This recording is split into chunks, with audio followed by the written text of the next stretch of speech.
On the next Humankind, the role of belief and faith in facing cancer. We can allow hurts and pains and disappointments to knock us down. And every time you get knocked down and get up, there's that spiritual hand helping you. Next time on Humankind.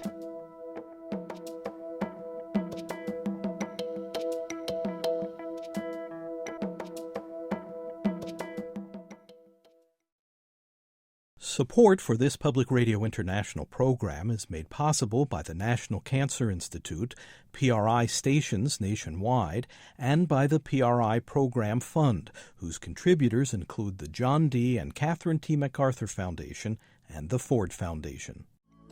They rise so high in this program. They come from such a low place of thinking everything is over in their lives to all of a sudden realizing that they have incredible purpose in their life.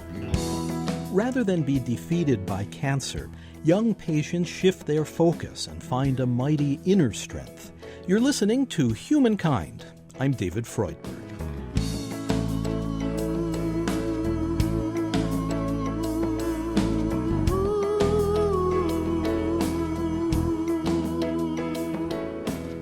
In Durham, North Carolina, Eric Seifert, the children's pastor at Kings Park International Church, had noticed his neck was swollen. He was itching all over and had been losing weight. He thought it might be a cold, but after visiting the doctor, was diagnosed with Hodgkin's lymphoma, a form of cancer. You know, obviously when you're 22 years old, you know, I'm not going to die. It's not okay. You know, I'm young, you know, I don't die now. That's not what happens. And so really it was a matter of, people with cancer get really sick. People with cancer can die. That could happen. What does that mean? And in praying about it, I really just felt a complete peace in my soul, deep inside, that I knew that God was taking care of me. I knew that God was going to continue to take care of me, and really just praying through, okay, you have more for me to do. Was that your wish or your perception? That was my firm belief. 4 years later, following aggressive chemotherapy and a bone marrow transplant, Eric's cancer is in remission. But even for people with deep religious faith, the outcome of cancer is not always survival. In Detroit, Rabbi Elimelech Goldberg recalls his beautiful first daughter, who battled leukemia from age 1 and passed away shortly afterward in 1983. Our daughter had always been such a powerful little girl, which was evidenced by her ability to take extraordinary pain. In those days, the bone marrow transplants were so toxic that the skin on her chest was sloughing off, and her mouth was filled with sores, and she was having constant diarrhea and vomiting. And I used to change into the scrubs that the residents wear and just lie there with her, because the only place of comfort that she had was lying on my chest. And yet, through all of that painful experience, she would pat me on the back and say, it's okay, Abba, and Daddy, I love you.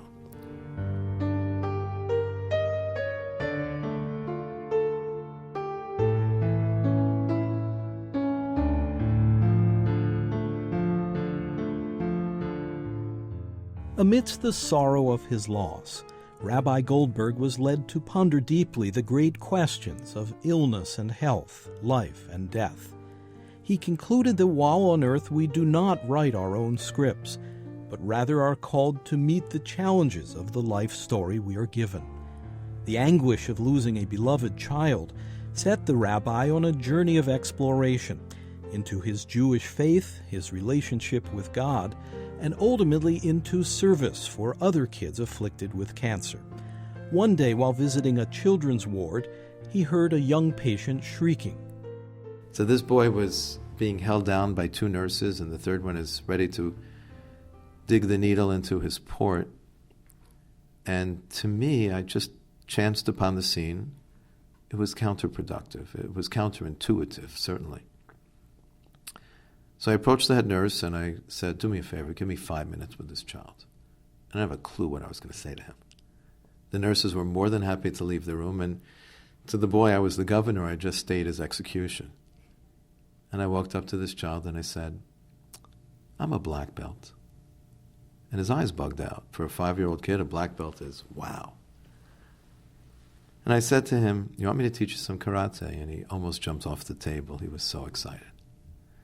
And I explained to him that in the martial arts you learn that pain is a message that you do not have to listen to. You can actually blow out that pain and bring in this light. Watch me do it.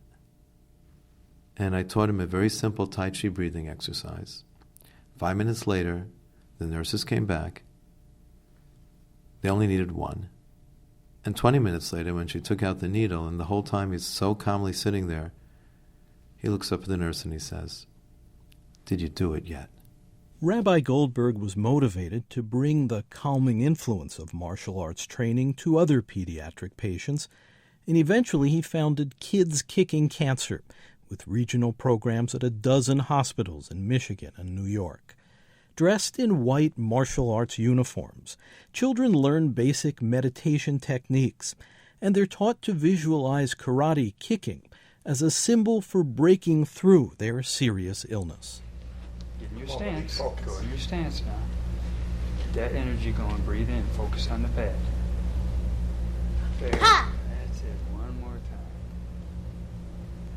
time. All right. Good job. Good job. While the disease and the modalities of treatment afford the children a vision or a message about themselves, that they're weak, that they're sick, that they can die, that they're in control of nothing, we put uniforms on these children and we explain to them that they're very powerful. We have children who won't go into the hospital without their uniforms because that's their power. In Detroit, Michael Hunt has attended martial arts training since age 10. He's now entering college. It's in remission now. I had rhabdomyosis sarcoma, it's cancer of the muscle. Had it in my left side. They took out 4 ribs in the tumor. Martial arts have helped me go through those tough times.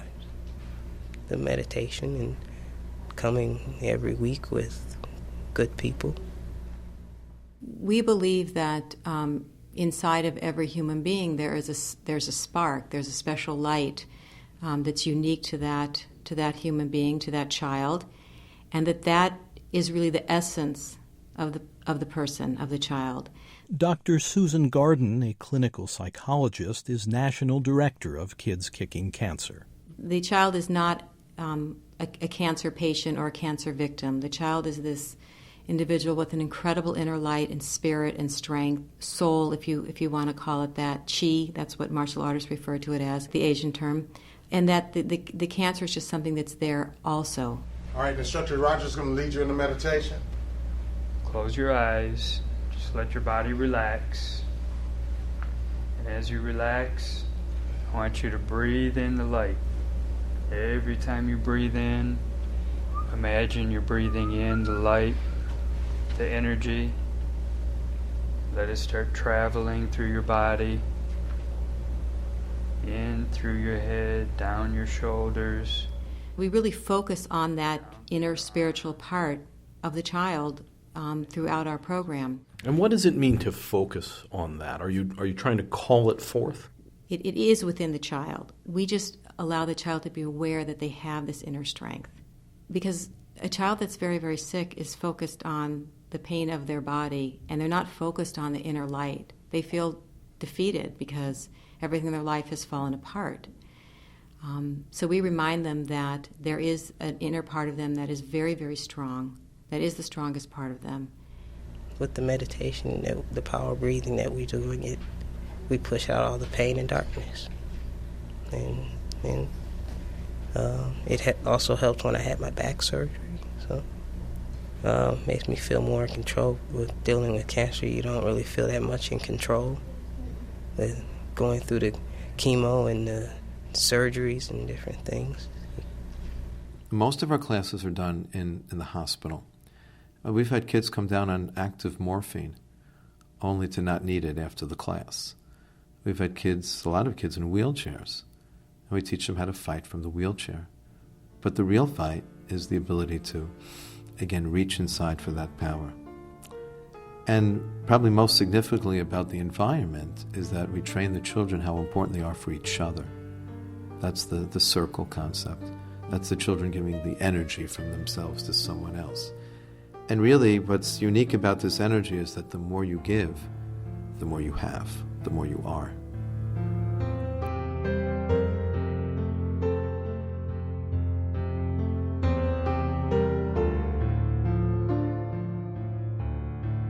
We give a black belt to children who are dying.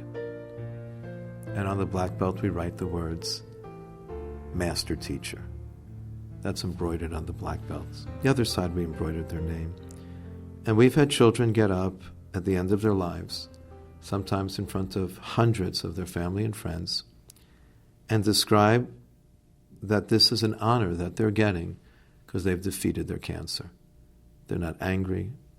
They're not afraid. If anything, they're more closely connected to God and the people around them. These are Christians and Muslims and Jews and whatevers, but they feel a greater connection, greater power, not less power. Allahu Akbar, La ilaha illallah.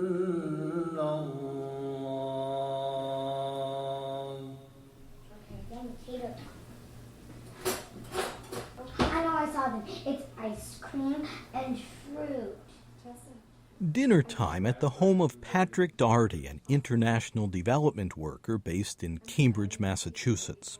Although the family is very relaxed now, times were considerably tenser not long ago when Patrick was diagnosed with a tumor lodged near the section of his brain affecting motor control. Shortly afterward, he underwent surgery in Boston. When I woke up and I came to, they had a whole team of doctors around asking me about my motor function. Can I feel this? Can I see this? Smile, talk. What kind of an attitude did you take with you into brain surgery?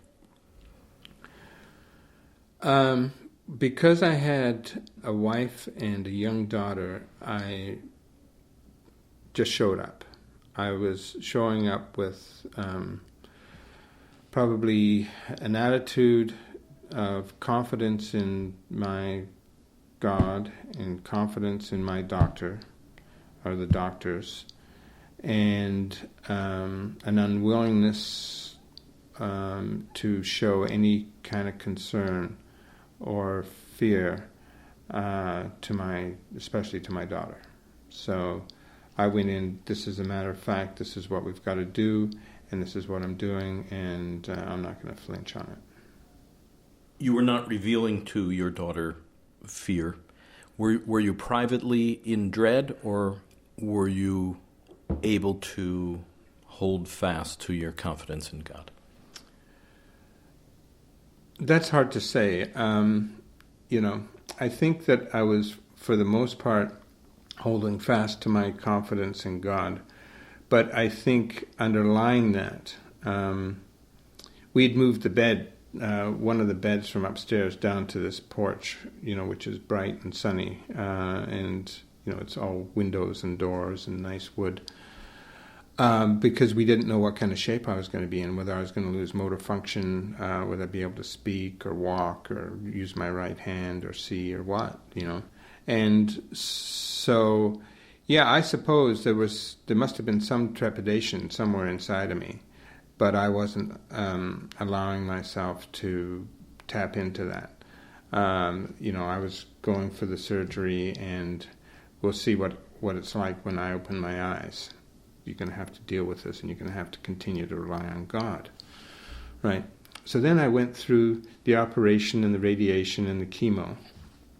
And my doctor, my oncologist, who I greatly respect, and she's young, and she's a brilliant research scientist, and I intend to stay with her. And they're looking for cures, but she's continually telling me that she can't cure me. The best they can do is they can hope to put it to sleep, right?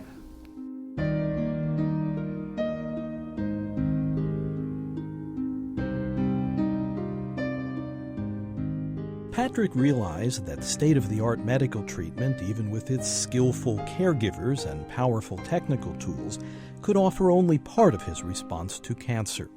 Born into Catholicism, he has long explored many traditions, visiting houses of worship in different religions on his world travels.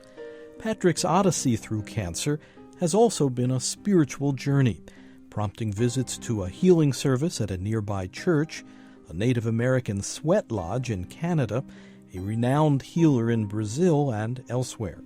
He regularly practices meditation at his home in Cambridge. I knew early on that this was a spiritual push, That the diagnosis of brain cancer was going to be something to prod you forward in your spiritual path? Not even prod, just a big push, Now's the time to,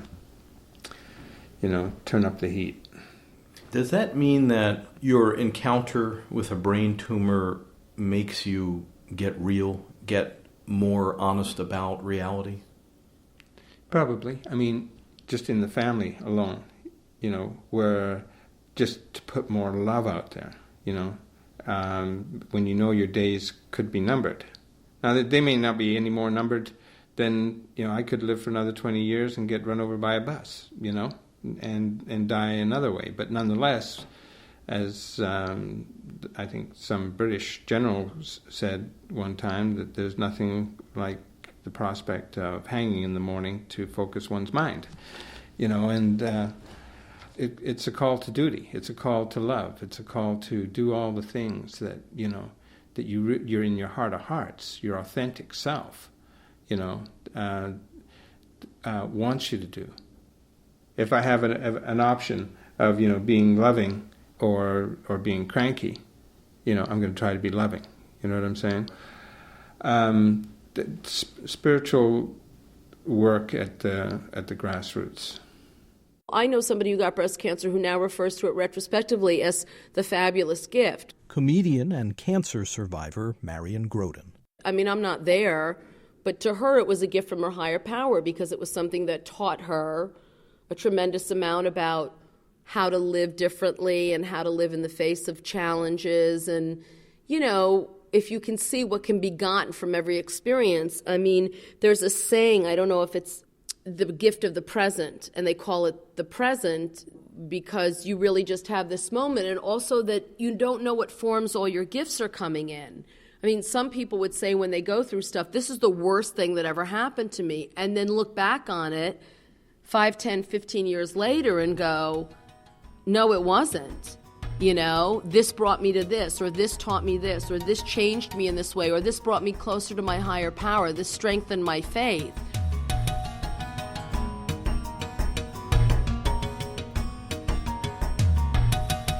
Marion believes her faith is a work in progress, an alternation of understanding and uncertainty, battles and breakthroughs.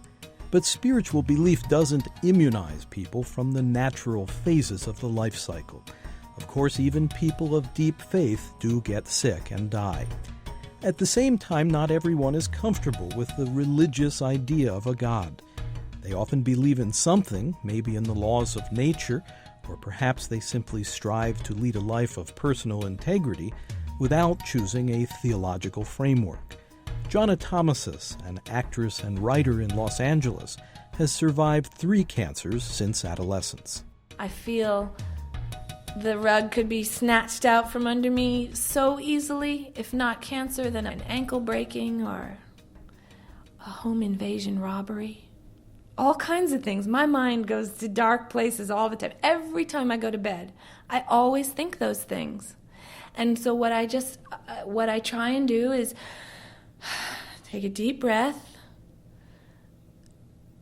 look at the present moment, look at my husband who I love and my kitties who I love and play with them, like literally shift my focus away from that thought. I acknowledge that thought, I don't beat myself up for having that thought, and I then switch my focus to the present moment, at which time there is no home invasion robber, there's simply a loving husband, a pretty house, 2 nice kitties.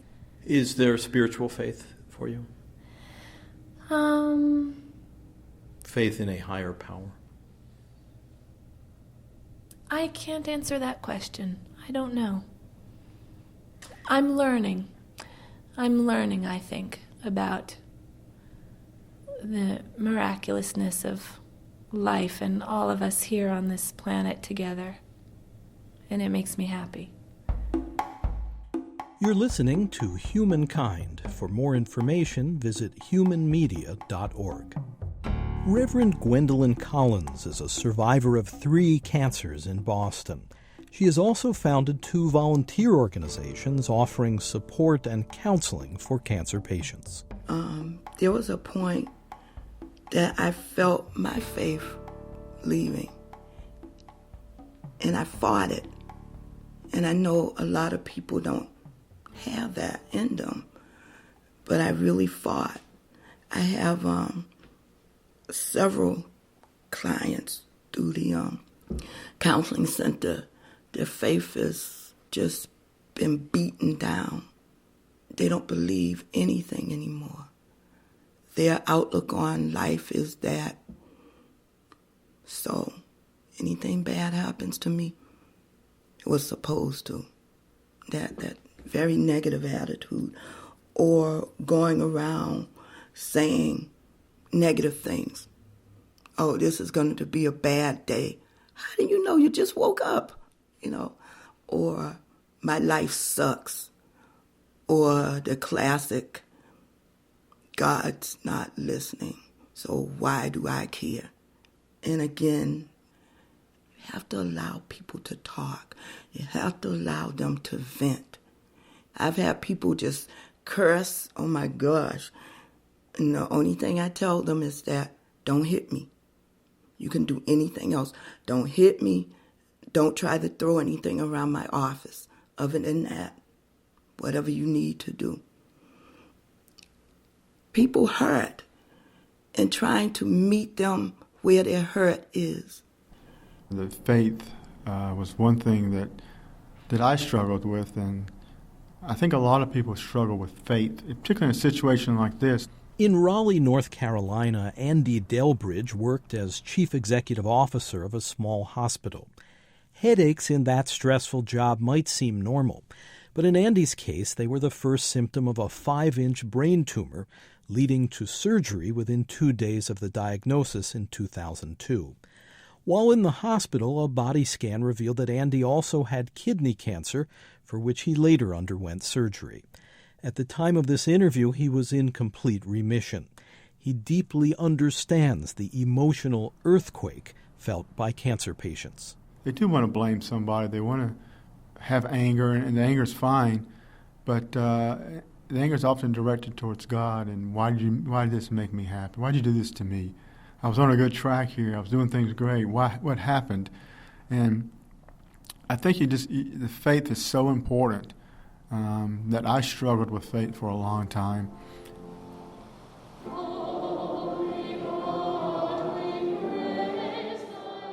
I had gone to church and had done a lot of things within the realm of church, but I was too busy with my career. I had my family. I was too busy there. So faith was not something that I just figured it was there.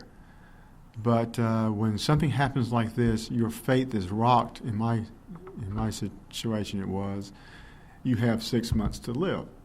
Well, this treatment, we don't know if it's going to do well or not. I mean, there's so much negative brought into a terminal ill situation that unless you do have a lot of strength and faith, I mean, it'll just bowl you over in that sense. And to realize that I may not be with my children, may not see them graduate, those kind of things, it plays in your mind sometimes. And as God intervenes and gives you that quiet moment or gives you that strength to go do that next MRI, and fortunately that MRI comes out as clean, positive, hey, you're building again. And so do you see your current condition of being cancer-free as a sign of God's mercy? And His blessing, I do indeed. Will it come back? It may come back. It may come back tomorrow. It may come back 2 years from now. I don't know. And if it does come back, will that indicate that God has withdrawn his blessing and mercy? No. He's given me a blessing by letting me live this long. I mean, I could have been out a year and a half ago, but I've got an extra year and a half to be with my family, to get some things right, and if he gives me another year and a half or another 3 years, whatever it may be, I'm going to take it and do the best I can. In my position, I was always seen as someone who manages, telling people what to do, those kind of things. The CEO. The CEO. But, now I'm in a position of where I want to be the server. I don't want to do that anymore. I want to serve people. And that's why my wife and I got involved in the soup kitchen, different things within church. But so I see my role has changed dramatically, and I don't even want to do that type anymore. I want to be with the people, serve the people.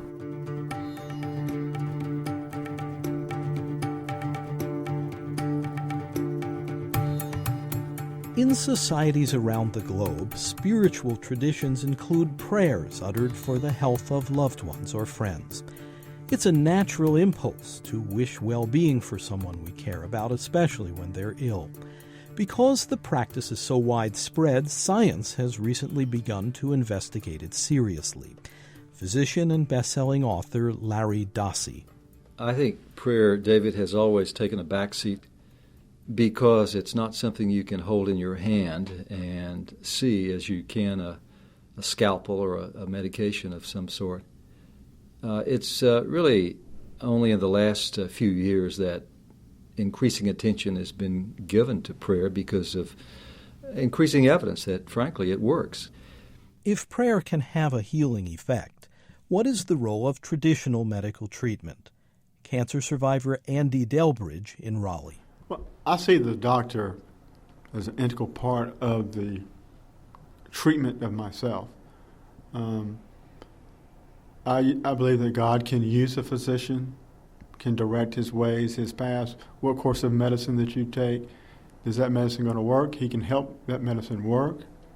I believe that prayer is important and positive thinking is important, and that, God can use these drugs to make a person better. I mean, I don't think that I've just walked in and said, my faith is better than anybody else, and therefore I'm going to get well.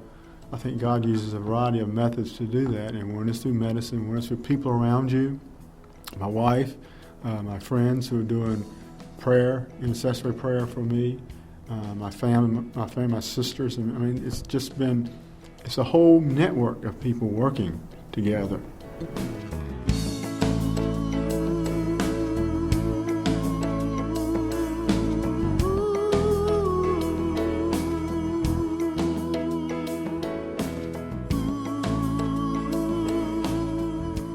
You're listening to Humankind. I'm David Freudberg.